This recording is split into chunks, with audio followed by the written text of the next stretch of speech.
Se vocês lembrarem, iniciamos as nossas atividades com projetos. Logo em seguida, construção de redes de distribuição, subestações pequenas. Subimos de categoria, passamos a trabalhar com manutenção de redes de energia.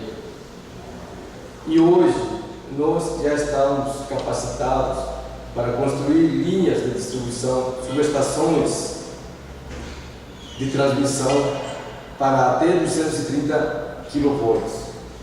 Isso, meus colaboradores, em esse tempo que nós estamos trabalhando, foi uma história muito bonita, e essa aí nós agradecemos a vocês, porque sem vocês nós não teríamos chegado onde nós estamos hoje. Túlio. Antes de mais nada, hoje é um dia para a gente comemorar o nosso aniversário, e é uma coisa muito importante para a TCG.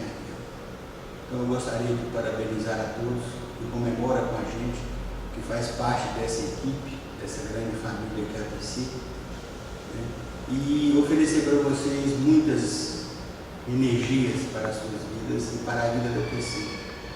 Agradecer a Deus por tudo que Ele já nos colocou e esperar que possamos ainda comemorar muito mais aniversários ao longo da vida dessa empresa, que ela seja muito produtiva e que ela possa colaborar com todos, com aqueles que colaboram com a sobrevivência, a expansão e o crescimento da nossa empresa. Muito obrigado.